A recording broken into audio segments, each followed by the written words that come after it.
Queremos que el Señor aumente nuestra fe aquí en María Evangelizadora Radio, un pedacito de cielo en tu hogar. Nos complacemos en presentar Crece en tu fe con nuestro hermano Américo Tejada. Que nunca olvide tus promesas.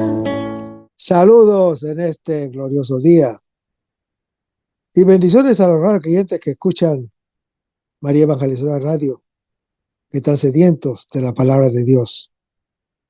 Les envía un saludo a su hermano Américo Tejada, de la parroquia San Simón Stack San José, que está localizada en el Bronx y pertenece a la Arquidiócesis de Nueva York. Estamos aquí todos los miércoles de 4 a 5 p.m. y los sábados de 9 a 10 a.m. hora de Nueva York. A los hermanos y hermanas que viven en la ciudad de Nueva York, que quieran ponerse en contacto con su servidor, pueden llamarme al 718-933-5299.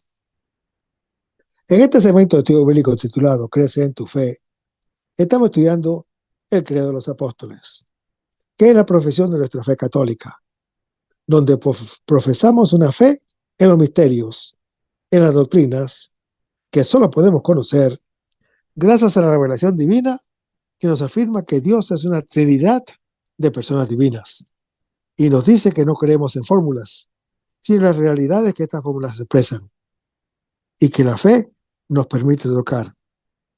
Es nuestro acto de confianza en todo lo que Dios es, lo que nos dice y lo que nos pide. Nuestro objeto no es un enunciado, sino una persona, porque no se puede amar a quien no se conoce. Que los artículos del credo de los apóstoles nos acompañen en el camino hacia el conocimiento, que es nuestro camino hacia el amor. Pero antes vamos a comenzar con una oración que lo hacemos en el nombre del Padre, del Hijo, del Espíritu Santo. Señor, que todo lo que hagamos este día inicie con tu bendición y termine con tu ayuda. Que todo lo que digamos este día sea motivado por tu amor e inspirado por tu gracia.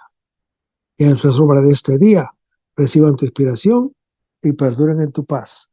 Todas estas cosas, Padre Celestial, te las pedimos en la luz y poderoso nombre de tu Hijo Jesús, que vive y reina en el nombre del Espíritu Santo, quien es Dios, por los siglos de los siglos. Amén.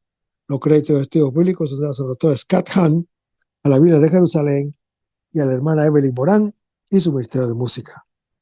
A los hermanos y hermanas que viven en el Bronx, para invitarlos a nuestro ciclo de oración de la parroquia San Simón Stock San José, que está localizada el 2191 Valentine Avenue, esquina calle 182, comenzando con la misa a las 7:30 p.m. todos los viernes por la noche. Para anunciarles que también tendremos una misa de sanación el segundo viernes de cada mes a las 7:30 p.m., donde se impartirá el sacramento de la unción de los enfermos y también se orará por ellos. Así que traigan todos sus enfermos o vengan para orar por ellos.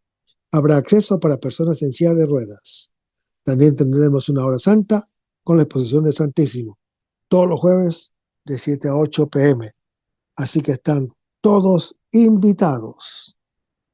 En el segmento anterior estamos hablando sobre el capítulo 15 del Evangelio según San Juan y decíamos que la teología trinitaria sistemática que ha utilizado este pasaje bíblico para escrutar la procesión del Espíritu Santo en el ministerio de Dios, el misterio de Dios, y ha querido subrayar que mientras el futuro enviaré, dice relación a la misión, hacia afuera del Espíritu Santo.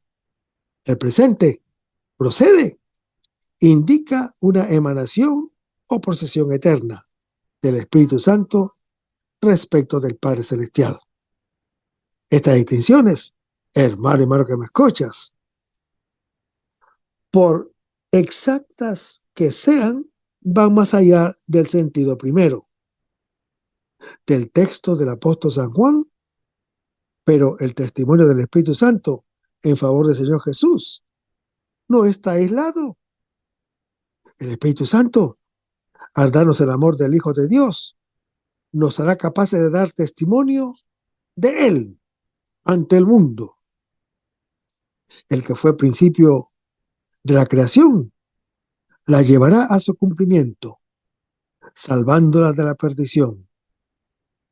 Para los discípulos, como para Jesús, La ignorancia y el odio del mundo vienen a ser el lugar donde se testimonia el conocimiento del Padre y el amor de los creyentes.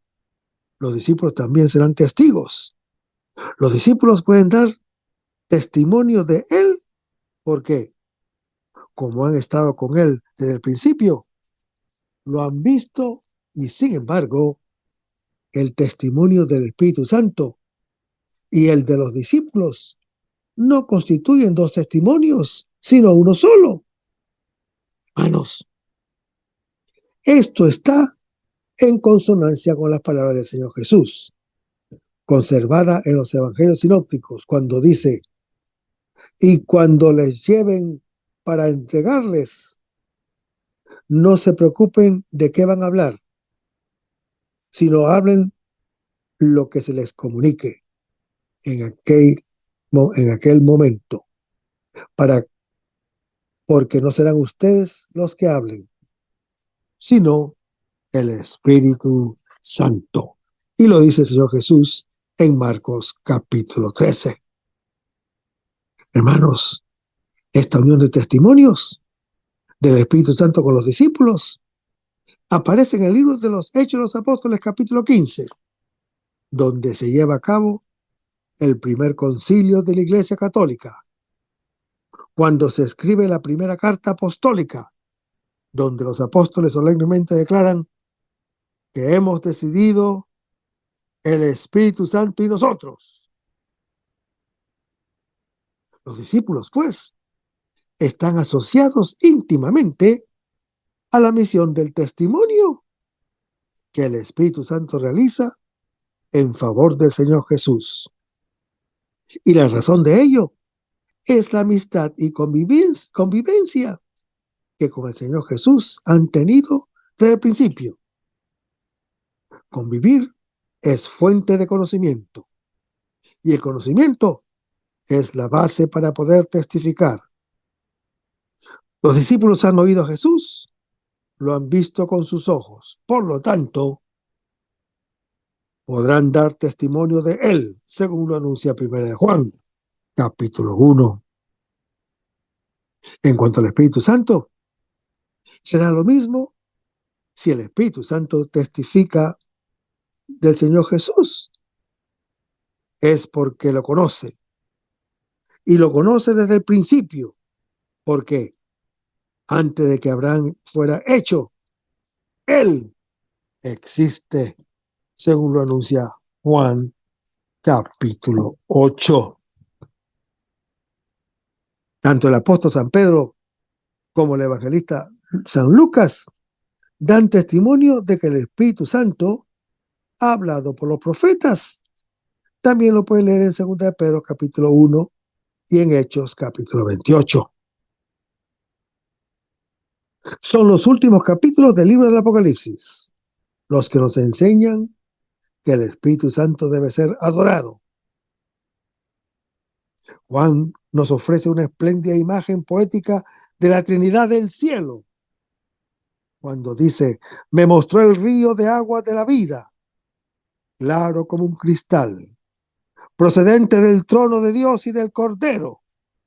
Y lo anuncia Apocalipsis capítulo 22. Hermanos, el Padre Celestial se presenta como Dios, el Hijo de Dios como Cordero, y el Espíritu Santo como río de agua viva. Esta imagen del Apocalipsis constituye el cumplimiento manifiesto de la promesa del Señor Jesús, recogida en Juan capítulo 7, versículos 37 al 39. Hermanos, en este pasaje bíblico, el Señor Jesús nos hace la promesa del agua viva. Se discute a qué día se refiere el evangelista Juan. Si al séptimo día de la semana de los tabernáculos o al octavo día, que era un día de reposo, añadido tardíamente, y que servía de clausura de las fiestas, teniendo en cuenta la expresión el día grande de la fiesta, se trata probablemente del día séptimo, porque las ceremonias que se llevaban a cabo ese día y las palabras del Señor Jesús cuadran perfectamente. Hermanos, la revelación se produce en el último día, el más solemne, y que da fin a la fiesta.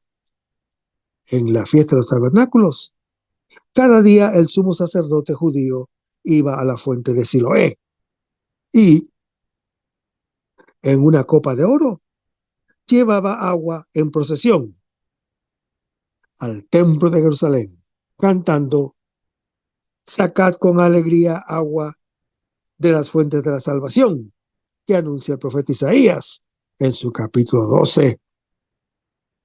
Y con esa agua rociaba el altar, en recuerdo del agua que prodigiosamente manó en el desierto, como lo describe Éxodo capítulo 17. Y para pedir a Dios abundantes lluvias, la multitud en fiesta agitaba el lulab, que es un mazo de ramos de palmas, sauce y mirto, y un fruto de cedro, y entraba por la puerta de las fuentes, según lo anuncia el profeta Nehemías en su capítulo 3, cantando el Jalel en recuerdo de la liberación de Egipto, que son los salmos 113 al salmo 118. Al entrar en el templo de Jerusalén, el sumo sacerdote subía al altar y asperjaba el agua en el suelo con un hísopo de plata.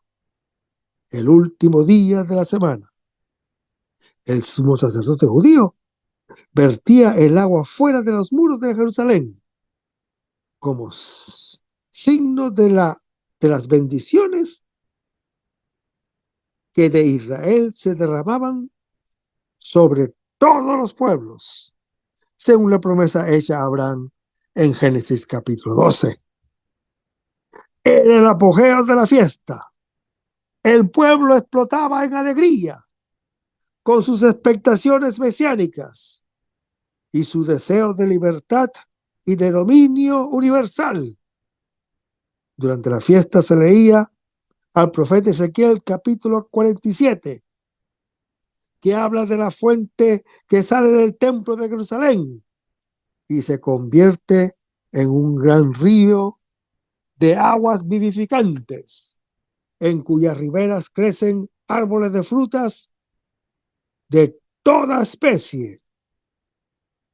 Viendo en el templo de Jerusalén una estrecha relación con la roca que Dios hendió, haciendo brotar de ella agua como del abismo, según lo anuncia el Salmo 78.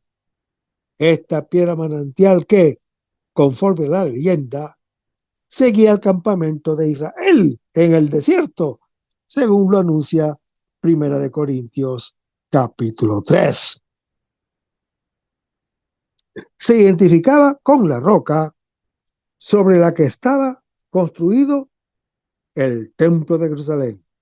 Se leía también Zacarías capítulo 13, que habla de la promesa de que en Jerusalén brotará o brotaría un manantial para lavar el pecado y la impureza.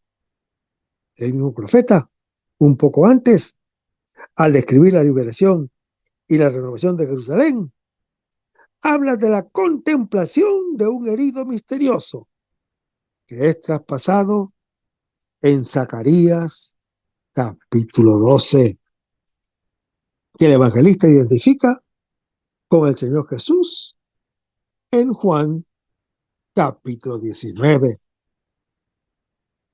que una vez glorificado, justamente entonces brotarían de él ríos de agua viva.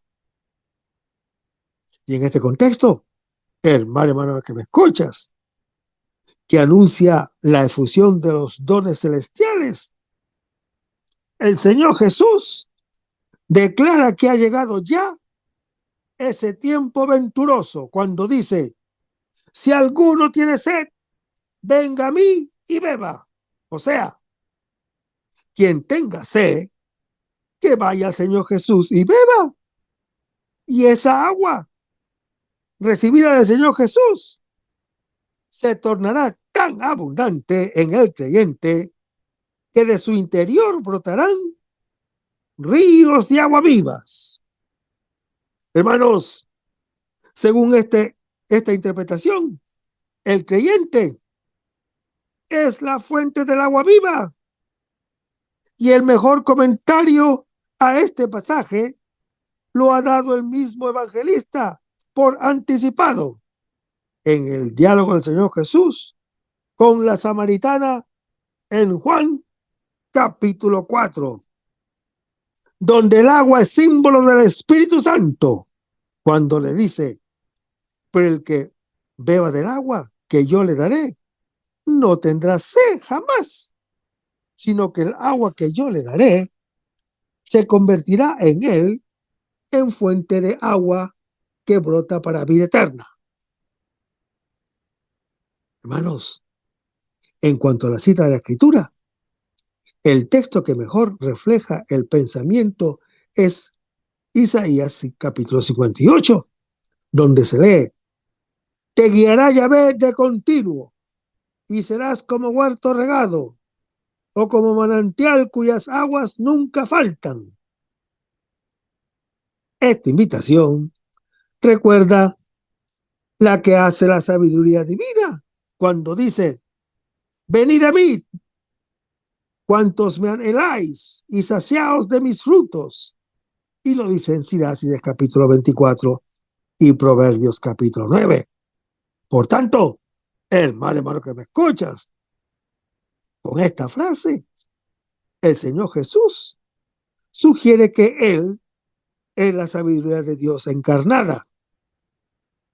En la expresión ríos de agua viva, hay probablemente una referencia a la profecía del profeta Ezequiel en su capítulo 36, que anuncia que en los tiempos mesiánicos el pueblo será purificado con agua pura. Recibirá un espíritu nuevo y se les cambiará el corazón de piedra por un corazón de carne. Hermanos, el don del Espíritu Santo es el cumplimiento de la obra de Dios creador y liberador, que comunica al creyente su vida y su libertad. Así, el creyente es engendrado de lo alto, según lo anuncia Juan capítulo 3, y llega a ser hijo de Dios, según lo anuncia Juan capítulo 1. Porque para esto Dios lo ha creado. Todos los grandes temas de la Biblia, de la creación al Éxodo, de la alianza a la ley mosaica, de la tierra prometida al templo de Jerusalén, del Mesías esposo a su triunfo final, se cumplen en el don del Espíritu Santo. Hermanos, la creación entera alcanza el séptimo día. El creyente goza de la libertad del hijo adoptivo.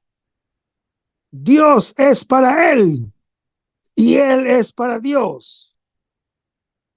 La sabiduría del amor dirige al mundo. La tierra se convierte en paraíso. La presencia de Dios invade el universo. Resuena el canto del esposo y de la esposa.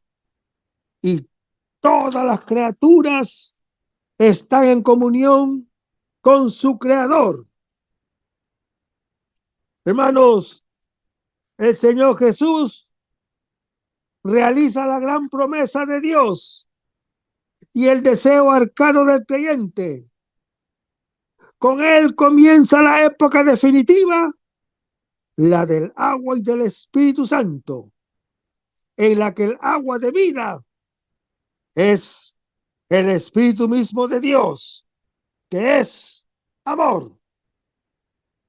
El Señor Jesús grita que en Él se dan al creyente todas las bendiciones y lo hace de pie como el heraldo, no sentado como el escriba judío, y grita como la sabiduría que invita al banquete de la vida, según lo anuncia Proverbios capítulo 1.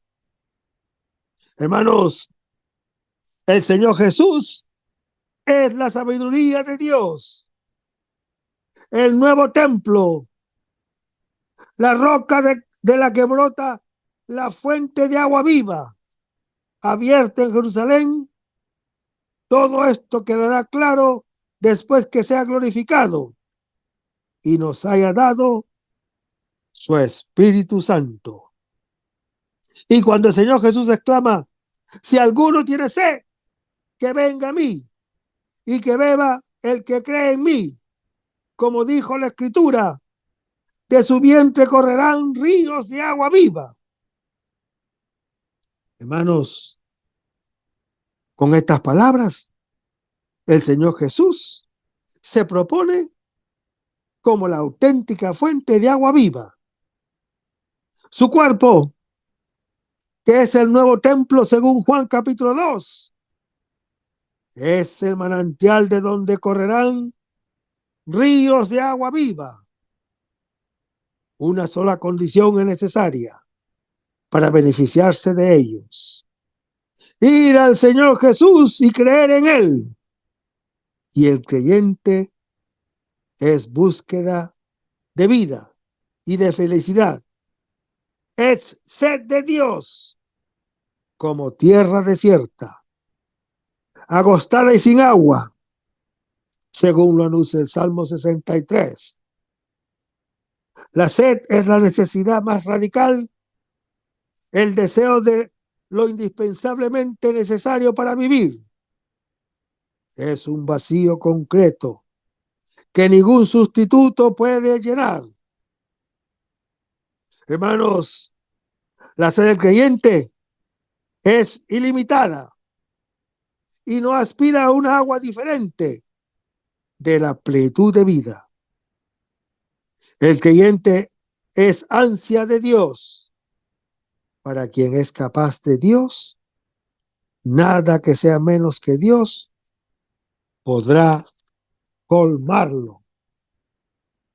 Hermanos, el Señor Jesús se identifica con aquello de lo que el creyente tiene sed.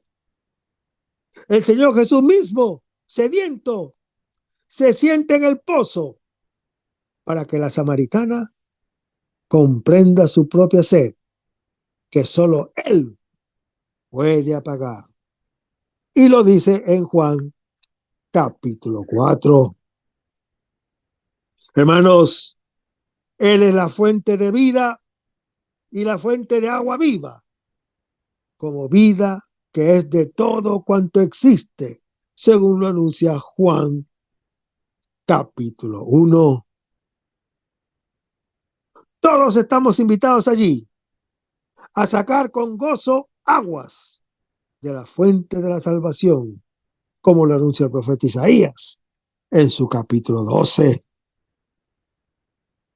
Hermanos, de su costado herido, herida de amor de Dios por el creyente, somos engendrados y nos sentimos como en casa. Allí bebemos y nos saciamos de Él, según lo anuncia Juan capítulo 19. Hermanos, Dios nos ha creado para la vida y quiere comunicarnos su propio ser, plenitud de vida. Hermanos, Dios es amor y como tal comunica todo cuanto Él es. Estas palabras del Señor Jesús se hacen inteligibles después de su revelación a Nicodemo, en la que habla de cómo se nace de lo alto, en Juan capítulo 3. Después del diálogo con la samaritana, en la que ha despertado la sed de su don, en Juan capítulo 4, y después del discurso en Cafarnaúm, donde ofrece su cuerpo como comida y su sangre como bebida, para vivir de él, como él vive del Padre Celestial, en Juan capítulo 6. ¿A qué realidad se refería el Señor Jesús con el símbolo del agua viva? ¿A qué? El mismo evangelista lo revela a continuación. Dice, esto lo dijo del Espíritu que iban a recibir los que habían creído en él, pues todavía no había Espíritu, porque Jesús aún no había sido glorificado. Hermanos, la fuente de agua viva es el Espíritu Santo, que han de recibir quienes crean en el Señor Jesús. El Espíritu Santo, que no han recibido aún, puesto que será el don definitivo que nos entregará en el último día, cuando nos dé su Espíritu Santo en Juan capítulo 19. El Espíritu Santo, la vida de Dios, es el amor. El amor que se da en la tierra es solo deseo y sed, porque el Hijo del Hombre todavía no ha sido elevado y glorificado. Solo mirándolo a él, elevado en la cruz, conocemos al yo soy de Juan capítulo 8. Reconocemos y creemos en el amor que Dios tiene por nosotros, según lo anuncia 1 Juan capítulo 4. Antes de eso, huíamos de él, fuente de agua viva, para excavarnos cisternas agriedadas, incapaces de retener el agua, según lo anuncia Jeremías capítulo 2. Cuando elevamos los ojos hacia el Hijo del Hombre elevado y volvemos la vista hacia aquel que hemos herido, según lo anuncia Juan capítulo 19, solo entonces comprenderemos cuánto Dios ha amado al mundo hasta entregar a su Hijo unigénito por nosotros, según lo anuncia Juan capítulo 3. Hermanos, sabremos entonces de dónde venimos. Descubriremos la verdad, la suya y la nuestra, y seremos todos atraídos hacia él, como lo anuncia Juan capítulo 12. Hermanos, el apóstol San Juan aclara que el Señor Jesús se refiere a la venida del Espíritu Santo después de su adhesión o de su ascensión al cielo, efusión que el evangelista verá anticipada simbólicamente en la transfixión, cuando del costado de Cristo brota sangre y agua. Algunos santos padres de la Iglesia han considerado en este hecho el nacimiento de la Iglesia Católica y la fuerza santificadora de los sacramentos, especialmente el bautismo y de la Sagrada Eucaristía. Pues bien, hermano que me escuchas, en los planes de salvación, la oración total, la oración abundante, la oración mesiánica del Espíritu Santo, estaba condicionada a la glorificación del Señor Jesús por su muerte y su ascensión, según lo anuncia Hechos capítulo 2.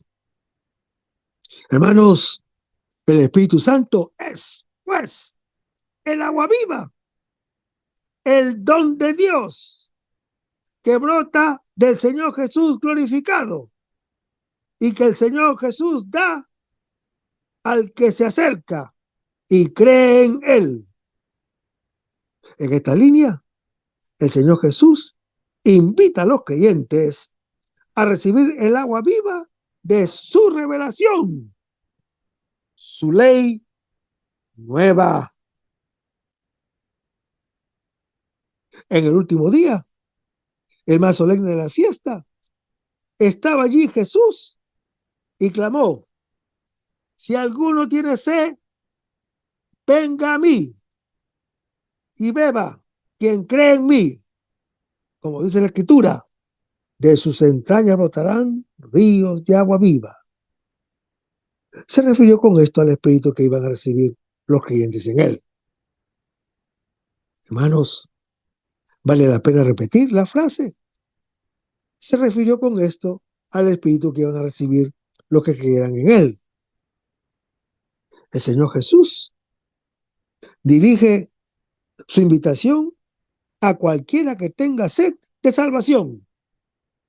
A quienes crean, les promete la salvación a través del don del Espíritu Santo. Por lo tanto, hermano que me escuchas, el Señor Jesús presenta el don del Espíritu Santo como la culminación del misterio de la redención. Recordemos que, en las palabras del credo, el Señor Jesús bajó del cielo por nuestra salvación. Y los padres de la Iglesia entendían la salvación como la participación de los cristianos en la vida divina.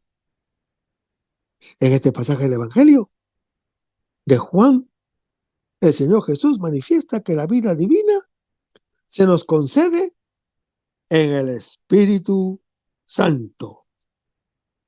Así pues, hermano que me escuchas, lo primero en el orden de la intención es lo último en el orden de la ejecución. El don del Espíritu Santo es la razón de la encarnación. Pentecostés es la razón de la Navidad, del Viernes Santo, de la Pascua y de la Ascensión. Durante su ministerio terrenal, el Señor Jesús quiso traer fuego a la tierra, como lo anuncia Lucas capítulo 12, versículo 49.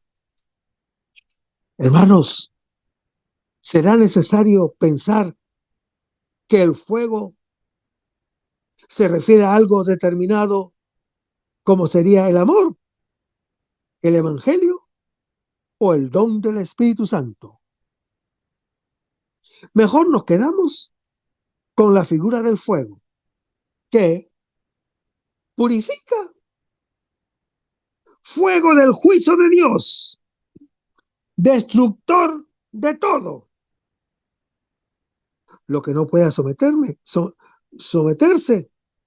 a su acción reformadora, la muerte del Señor Jesús pone en plena luz los que estaba escondido en los corazones. Asimismo pone de manifiesto la mentira y la violencia que mueven a nuestras sociedades, tal como pasó en torno a él en la sociedad judía de su tiempo. Hermanos, el Señor Jesús inaugura los tiempos que verán una refundición de todas las realidades humanas.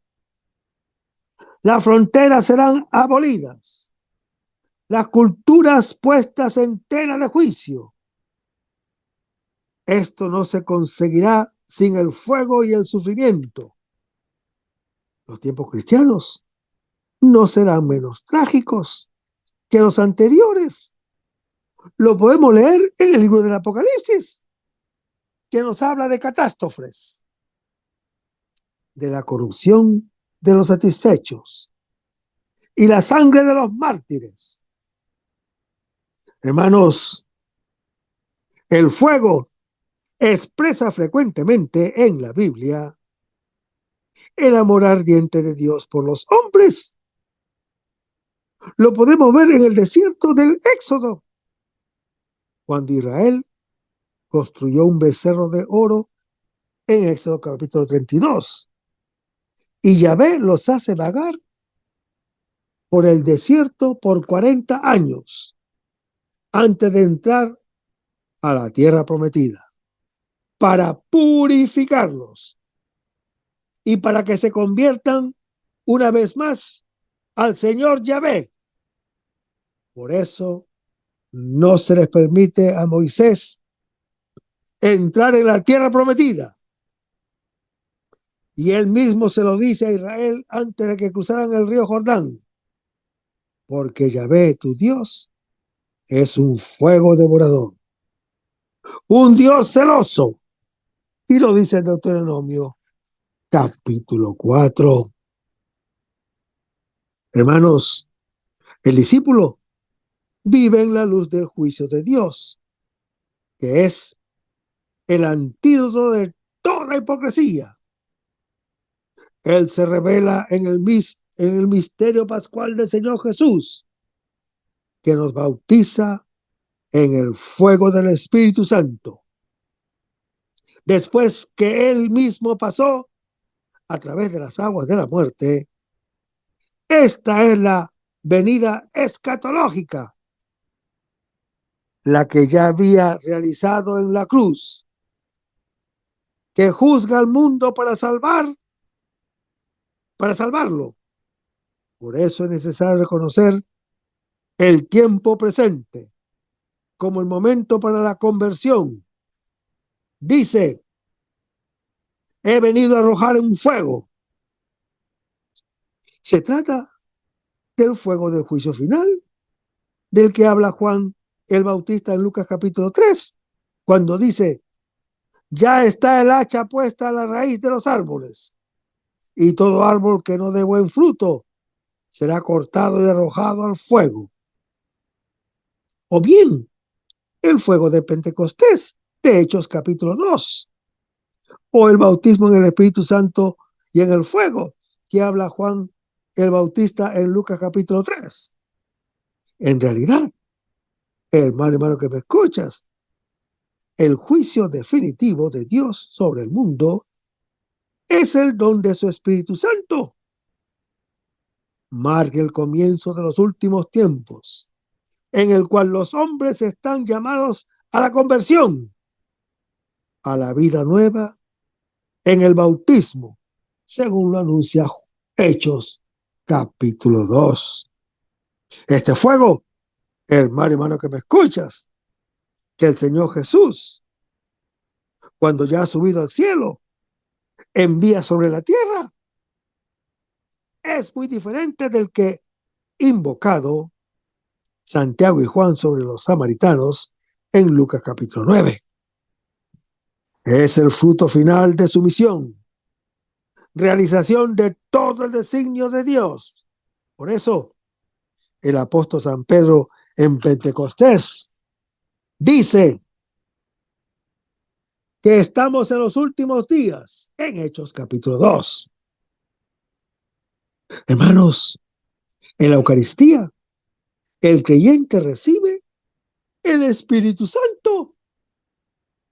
Es un fuego que ni siquiera las aguas de los infiernos pueden extinguir, según lo anuncia Cantar de los Cantares, capítulo 8. Es el amor de Dios hacia el creyente, que brota de la misma muerte del Hijo de Dios. En efecto, hermano que me escuchas, el amor del Hijo de Dios por nosotros, los creyentes, es un fuego que necesariamente quiere encender a aquellos a quienes ama, porque no hay amor que no desee ser correspondido. Hermanos, el Señor Jesús vino a traer un fuego que ha de pasar por el agua.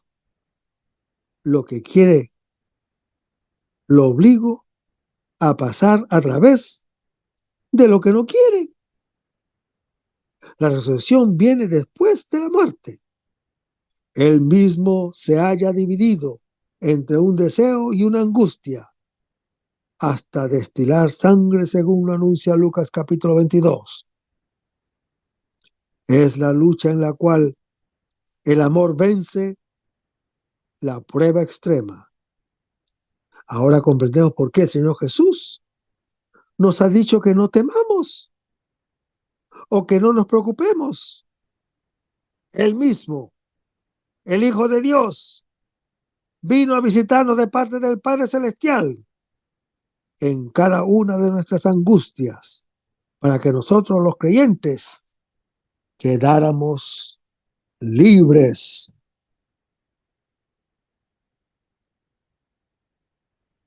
Y hasta Pentecostés, con la aparición del Espíritu Santo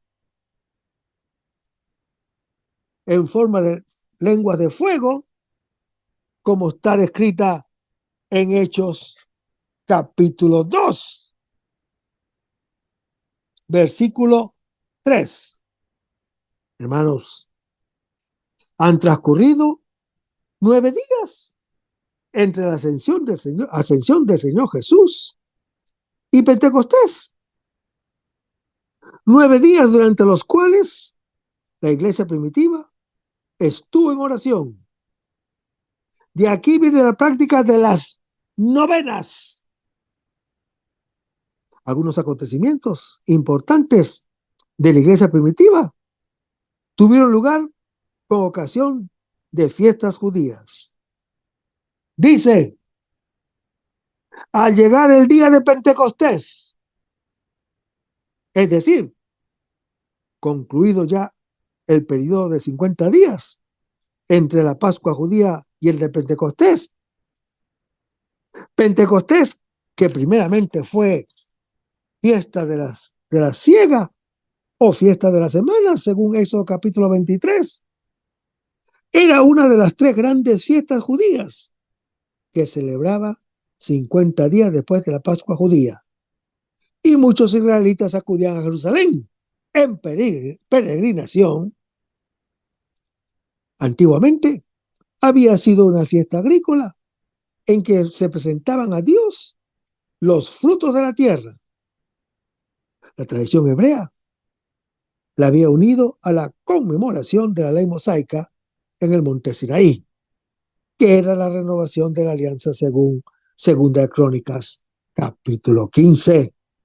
Dice, estaban todos reunidos con un mismo objetivo. Este es el grupo apostólico presentado en Hechos capítulo 1. Leamos.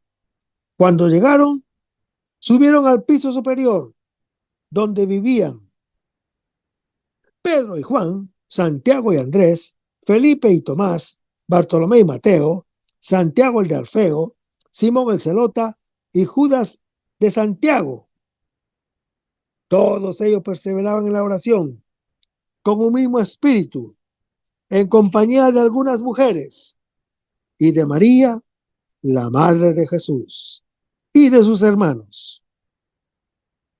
Hermanos, el don de la ley mosaica será reemplazado por el don del Espíritu Santo. Este Pentecostés, anunciado por el Señor Jesús, es el acto de fundación de la Iglesia católica que toma lugar el Señor Jesús en el mundo y en la historia. Esta efusión del Espíritu Santo, anunciado por el profeta Joel en su capítulo 3, que revistió una importancia excepcional, solo fue la primera de muchísimas experiencias espirituales, personales o colectivas, como cuando el Señor Jesús resucitado, en Juan capítulo 20, se presentó en medio de los apóstoles y les dijo, la paz con ustedes. Dicho esto, le mostró las manos y el costado. Los discípulos se alegraron de ver al Señor. Jesús les dijo otra vez, la paz con ustedes. Como el Padre me envió, yo también los envío. Dicho esto, sopló y les dijo, reciban el Espíritu Santo. A quienes perdonen los pecados se les quedarán perdonados, y a quienes se los retengan les quedarán retenidos. Como cuando en Hechos capítulo 10 vemos el bautismo de los primeros gentiles bajo la autoridad del apóstol Pedro en la casa de un centurión romano llamado Cornelio. Leamos. Estaba Pedro diciendo estas cosas cuando el Espíritu Santo cayó sobre todos los que escuchaban la palabra, y los fieles circuncisos que habían venido con Pedro quedaron asombrados al ver que el don del Espíritu Santo había sido derramado también sobre los gentiles, pues les oían hablar en lenguas y glorificar a Dios. Entonces Pedro dijo, ¿acaso puede alguno negar el agua del bautismo a estos que han recibido el Espíritu Santo como nosotros? Y mandó que fueran bautizados en el nombre de Jesucristo. O como cuando el apóstol Pablo llegó a la ciudad de Éfeso y encontró una comunidad de cristianos ya establecida y no por él, en Hechos capítulo 19. Leamos. Ocurrió que mientras Apolo estaba en Corinto, Pablo atravesó las regiones altas y llegó a Éfeso y encontró a algunos discípulos. Le preguntó, ¿recibieron el Espíritu Santo cuando abrazaron la fe? Ellos contestaron, pero si nosotros no hemos oído decir ni siquiera que hay Espíritu Santo. Él replicó, pues ¿qué bautismo han recibido? El bautismo de Juan, respondieron. Pablo añadió, Juan bautizó con un bautismo de agua o de conversión, diciendo al pueblo que creyeran en el que había de venir después de él, o sea, en Jesús. Cuando oyeron esto, se bautizaban en el nombre del Señor Jesús. Y, habiéndoles Pablo impuesto las manos, vino sobre ellos el Espíritu Santo y se pusieron a hablar en lenguas y a profetizar. Era en total unos 12 hombres. Pues aquí, en Pentecostés, la iglesia primitiva, animada por el Espíritu Santo, comienza a proclamar el Evangelio. La manifestación del Paráclito recuerda la teofanía del Señor Yahvé en el monte de Sinaí, como lo anuncia Éxodo capítulo 19, cuando al rayar el alba hubo truenos y relámpagos y una densa nube sobre el monte y un fuerte sonido de trompeta. Todo el monte Sinaí humeaba, porque el Señor Yahvé había descendido sobre él en el fuego. Subía el humo como el de un horno, y todo el monte retemblaba con violencia. Hermanos, cuando Dios constituyó a Israel como pueblo suyo, el ruido en Pentecostés, como de viento impetuoso, significaba la novedad trascendente de la acción divina en la historia. El fuego simboliza la energía transformadora del Espíritu Santo. Y según uno de sus aspectos, el milagro de Pentecostés es afín al carisma de la glosolalia o don de lenguas, frecuente en los comienzos de la iglesia primitiva, como está descrito en 1 Corintios capítulo 12 al capítulo 14. Hermanos, el relato da a entender que las señales exteriores de este don del Espíritu Santo fueron solo señales. Lo esencial fue el perdón de los pecados según Juan capítulo 20, que ya hemos visto, o la reconciliación con Dios que anuncia el apóstol Pablo en Romanos capítulo 5, donde dice, habiendo pues recibido de la fe la justificación, estamos en paz con Dios por nuestro Señor Jesucristo, por quien hemos obtenido también, mediante la fe, el acceso a esta gracia en la cual nos hallamos y nos gloriamos en la esperanza de la gloria de Dios. Hermanos, estas dos expresiones diferentes para expresar una transformación interior que al mismo tiempo es el descubrimiento de Dios amor. Lo vamos a ver en el próximo segmento. Manténgase en sintonía. Vamos a pedirnos con una oración. Nos vemos en el nombre del Padre, del Hijo y del Espíritu Santo. Señor Jesús, ayúdanos a conservar el fervor espiritual, la dulce y confortable alegría de evangelizar, incluso cuando hay que sembrar entre lágrimas, como Juan el Bautista, como lo hicieron los apóstoles Pedro y Pablo y los otros apóstoles, y también esa gran multitud de evangelizadores que se han sucedido a lo largo de la historia de la Iglesia Católica, con un ímpetu interior que nada ni nadie sea capaz de extinguir. Señor Jesús, que es esta la mayor alegría de nuestras vidas entregadas al Evangelio. Y ojalá que el mundo actual pueda así recibir la buena nueva de tu Evangelio, porque tenemos la tarea de anunciar el reino de Dios y de implantar tu iglesia en este mundo que todavía no te conoce. Todas estas cosas, Padre Celestial, te las pedimos en el dulce y poderoso nombre de tu Hijo Jesús, que vive y reina en unión del Espíritu Santo, quien es Dios, por los siglos de los siglos. Amén. Hasta el próximo segmento. Que el Señor nos bendiga. Aumenta mi fe, Señor, aumenta mi fe. Aumenta mi fe, Señor, aumenta mi fe. Que nunca olvide tus promesas, que nunca olvide tus palabras, que Él lo crea, que no lo dude jamás. Tu palabra me dice: todo el que pide se le dará, y el que toque a la puerta se le abrirá. Todo es posible para ti, Señor. Aumenta mi fe, Señor, aumenta mi fe. Aumenta mi fe, Señor, aumenta mi fe. Aumenta mi fe, aumenta mi fe. Aumenta mi fe, aumenta mi fe. Aumenta mi fe, aumenta mi fe.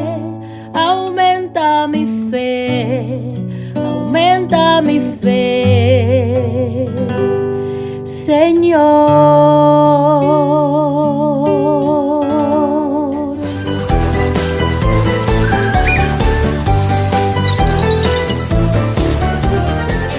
María Evangelizadora Radio. Un pedacito de cielo en tu hogar. Evangelizando para el mundo. 100% católica. Tía, yo estoy aprendiendo.